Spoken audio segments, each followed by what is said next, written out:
Hello and welcome to this tutorial. This time we're gonna make this moody shot even a bit moodier. This was taken at a famous place called Dyrholaey on Iceland, and it's a popular place for photographers due to the black sandwich and the infinite view. This was taken after a rainy day and also a bit past midnight, so it was perfect conditions for some moody photography. So let's just start. As always, I start my processing by cropping the photo. So we go up here to crop overlay. Here we can choose different aspects by pushing original. I like using 4:3 because that suits my printing well. But if you're, for example, is processing for Instagram, you should choose 5:4. So choose whatever suits you most.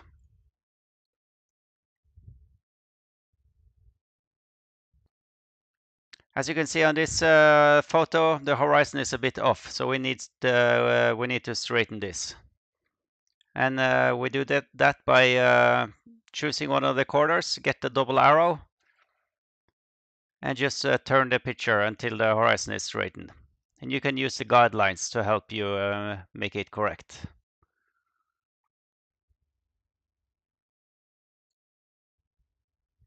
This one is a bit hazy, so it's not easy to see the horizon.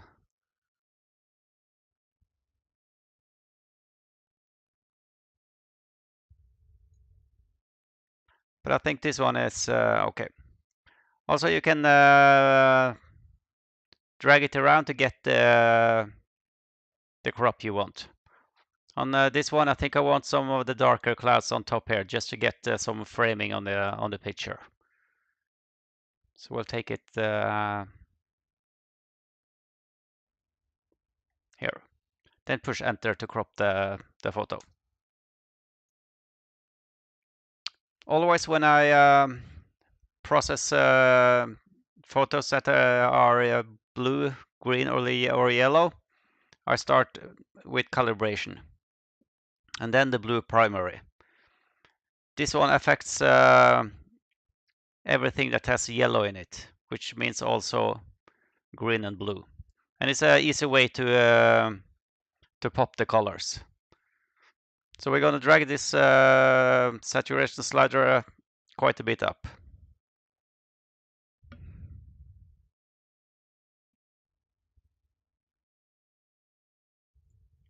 Around here.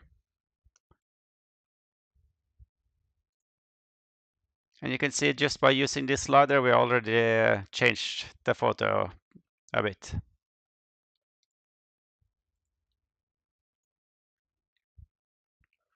Effects and transform I never use, but so the next will be lens correction.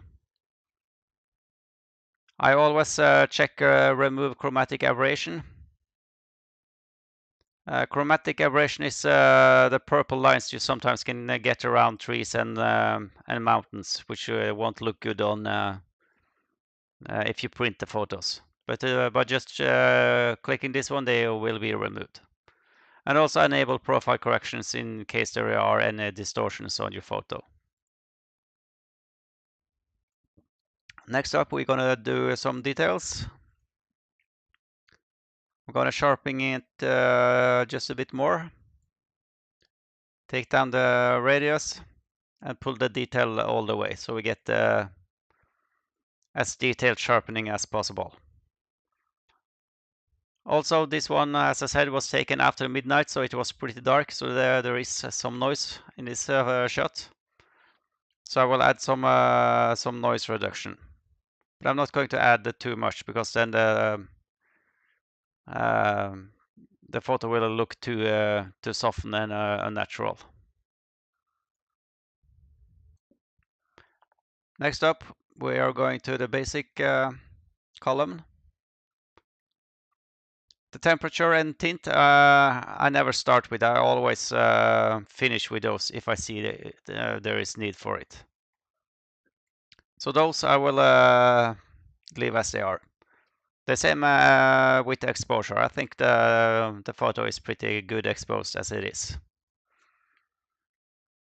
But we will add some contrast to make the photo pop a bit more. And we're gonna add quite a bit.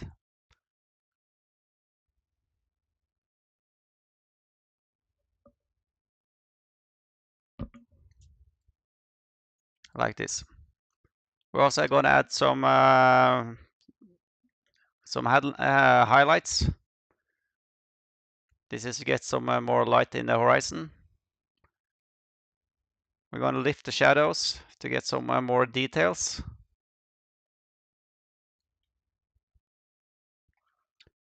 The whites I always bring up and the blacks I always bring down to make some extra contrast in the photo. So bring whites up. And the blacks I'm going to take a bit more down because I want the black sand to be darker.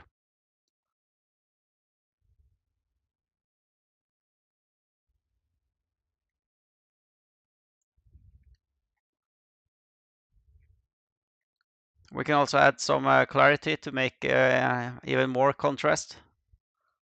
But don't use this one too much because if you use clarity too much, the photos won't look any good. So use this one with caution. Just a little bit.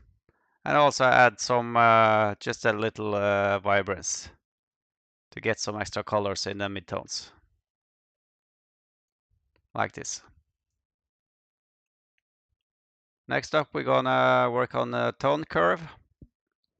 And on the tone curve, I always make a slight S shape to make get some extra contrast on the photo. So we bring down the shadows just a bit.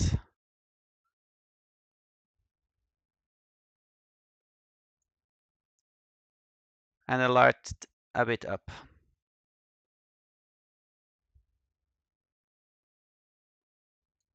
And I also want some fading on the shadows. I want to make them a bit brighter. So we bring this slider just a bit up. And you will see you get the fading, which is pretty popular on photos. But don't overdo it because then you will get less details.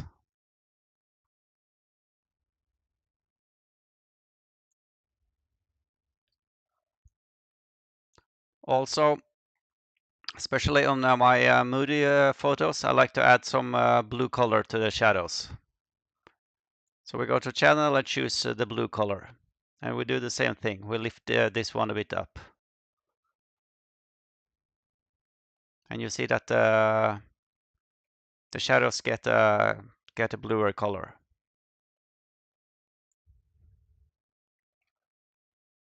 And I think this shot is a bit too blue. I want the color scheme to be a combination of green and blue. So we'll drag the blue down a bit towards green.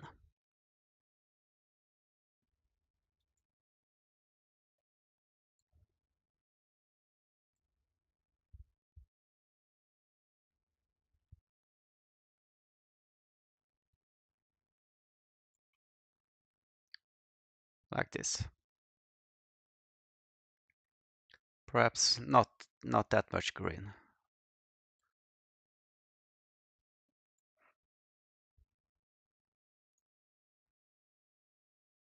Next, we're gonna change a bit of the color. We'll add some more blue.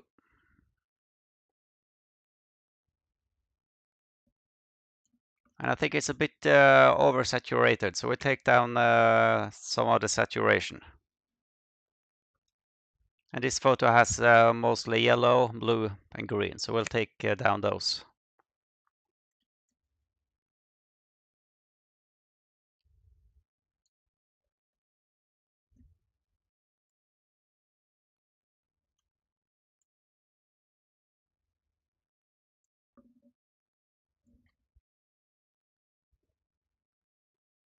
We can also add just a bit of luminance on the blue color, just to get some extra contrast on the water.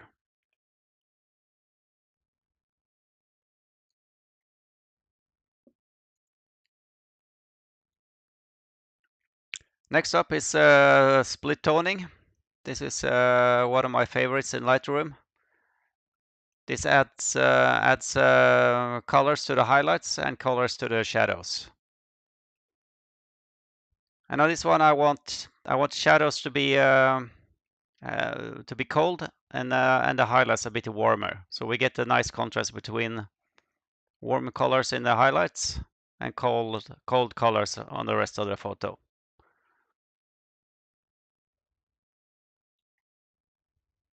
So we'll add a bit of a warm yellow color to the highlights.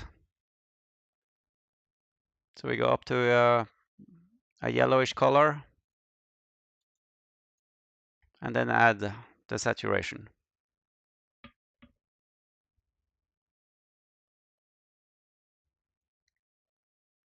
And in the shadows, I want a cooler color, so we go for a bluish color. Take it up to the blue area.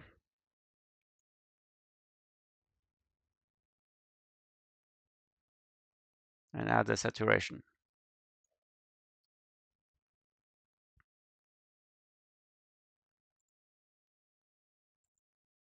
You see now that the color is a bit cooler. Perhaps we can add some more saturation to. No, I think we'll leave it at that.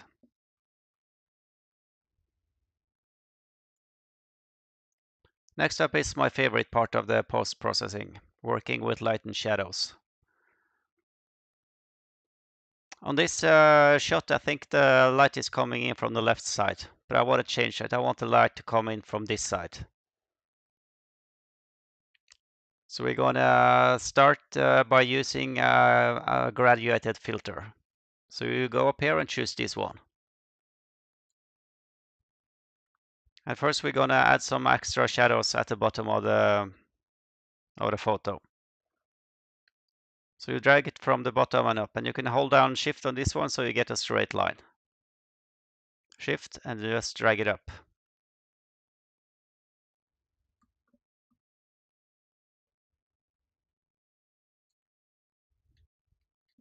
And then we take the exposure down to make it darker. Also, you can add some shadows just so you don't lose too much details.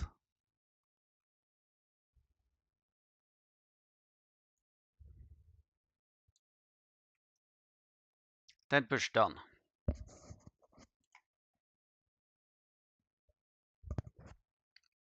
As I mentioned, I want the light to come in from this area. So we're also going to add some shadows on this side. So again, go up here, graduated filter, drag it in from the left side.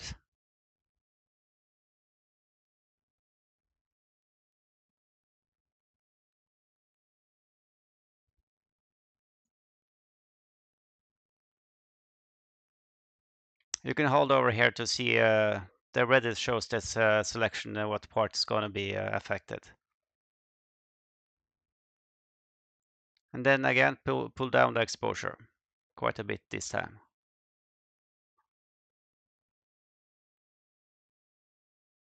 Also add some shadows so we don't lose details.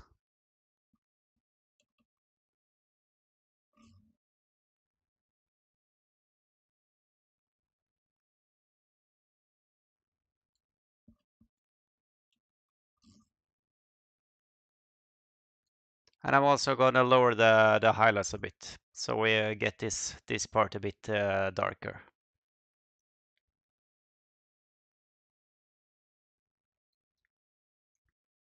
Then push done. Now we're going to add some shadows at the top of the photo. So a new graduated filter. Pull it down.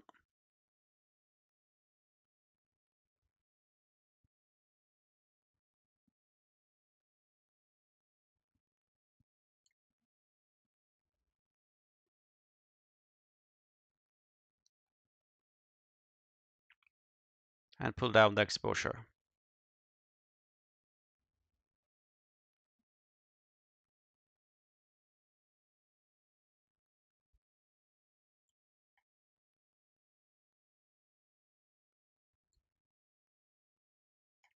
And lift the shadows a bit.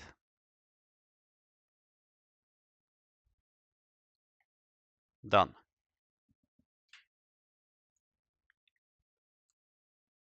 Next up, we're going to add some haziness to the horizon, and I want to try to hide this mountain a bit, just to make the infinity view a bit more infinite. So again, choose graduated filter, drag it down from the top. Now again, you can hold down Shift so you get a straight line.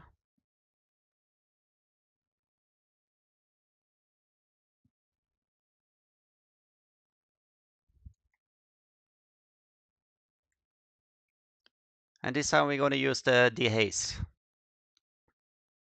The dehaze, you can also use it to get more details in the sky, but we're going to make it more dehaze so it looks more foggy-like.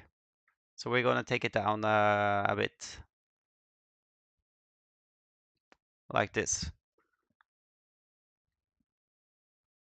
But when you take down the dehaze, it gets a bit too bright. So we're also going to lower the exposure.